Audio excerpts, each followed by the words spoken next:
Bonjour, bienvenue sur le plateau d'Acteurs Publics TV. Nous sommes à nouveau dans ce décor merveilleux de la bibliothèque du Cercle des magistrats de la Cour des comptes à l'occasion de cette deuxième journée des rencontres des acteurs publics, deuxième journée de l'année 2016, je vous le disais, à la Cour des comptes. Pour parler, bien sûr, d'efficacité de la dépense publique, eh bien, j'ai tenu à accueillir sur notre plateau Juan d'Alcantara. Bonjour, monsieur d'Alcantara. Bonjour. Vous êtes directeur du secteur public d'Arvato et je vais vous poser cette question qu'on pose à la plupart de nos invités aujourd'hui. Qu'est-ce que, dans votre domaine de compétences, vous êtes capable de faire pour améliorer l'efficacité de la dépense publique? Monsieur d'Alcantara. Merci. Alors, je soulignerai dans nos domaines de compétences 2 savoir-faire. Le premier savoir-faire est ce que l'on appelle la résolution au premier contact, ce qui suppose de connaître le parcours usager, ce qui suppose également d'améliorer les process pour qu'ils soient plus usager-centrés, on va dire, également d'adapter le propos, le discours en fonction des situations que l'on a à gérer, et enfin de donner accès, via des bases de connaissances, aux informations dont les agents ont besoin pour répondre correctement aux questions qui leur sont posées. Et le résultat que nous constatons, c'est très clairement ce que l'on appelle une baisse de la réitération des contacts. On gagne du temps.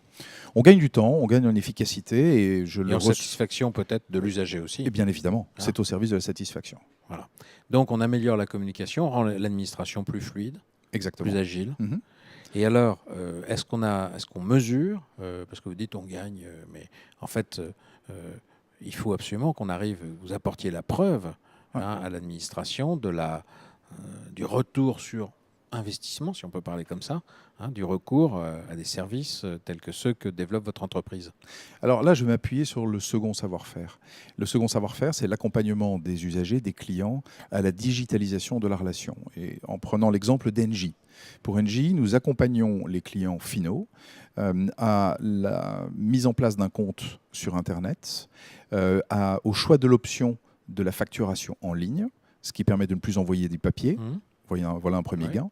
Le choix du e-compteur, en fait le e-relevé, qui permet à chacun d'entre nous d'aller relever la consommation et d'intégrer le relevé sur Internet, ce qui évite les réclamations. Sur la base d'un déclaratif. Sur la base d'un déclaratif, mais qui du coup évite aussi les réclamations. Et donc là, nous voyons très clairement qu'il y a une baisse du nombre de contacts, du nombre d'appels, puisque nous réalisons cela à la fois par téléphone et par chat, ce qui veut dire que nous générons là les économies qui sont attendues.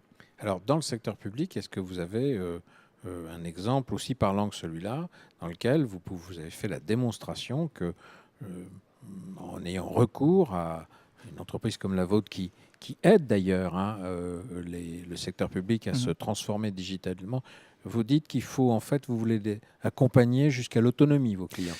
C'est exactement comme cela que nous avons fonctionné pendant de nombreuses années avec la DGFiP. Nous avons accompagné les usagers en période de déclaration de revenus.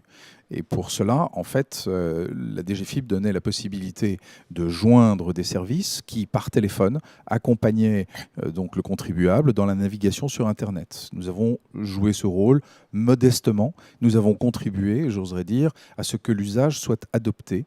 Et maintenant, maintenant, on va dire que l'usage étant adopté, nous avons accompagné sur une durée qui a été déterminée. Nous avons participé à cette transition, ce qui est le positionnement et la vocation d'Arvato, pour améliorer la performance et donc la dépense.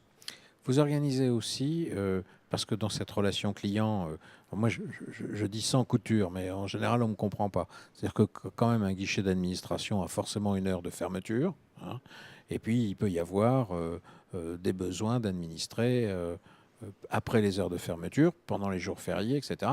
Et l'administration, comme toute organisation, est limitée en temps, en ETP, en équivalent temps plein. Je sais que pour les collectivités, par exemple, vous faites des choses qui leur permettent comme ça d'étendre leurs services et tout au long de l'année. Alors, nous faisons cela surtout pour les collectivités à l'étranger, donc en Espagne en particulier, pour la ville de Barcelone ou en Angleterre. Mais les horaires du service public sont les horaires du service public.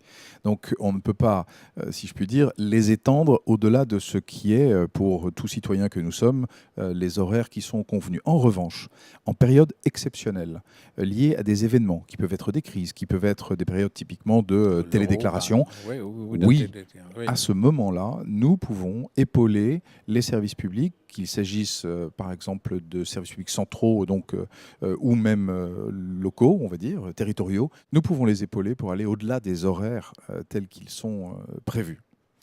Si je vous entends bien, et je vous ai bien écouté, Monsieur d'Alcantara, vous dites voilà, lorsque notre entreprise intervient, elle permet à l'administration, le gain induit par notre prestation de service permet à l'administration soit de redéployer des moyens sur d'autres tâches, soit d'enrichir la relation avec les usagers, donc d'améliorer la qualité, et c'est dans son retour sur investissement viendra de ce gain en agilité et en disponibilité des services.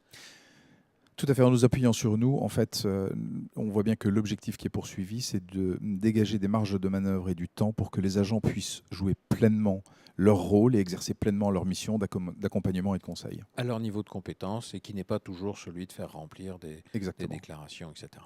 Merci Juan d'Alcantara pour toutes ces explications. Je suis certain que de nombreuses administrations ont appris à vous écoutant à tirer parti des services de votre entreprise. Merci à vous. À bientôt.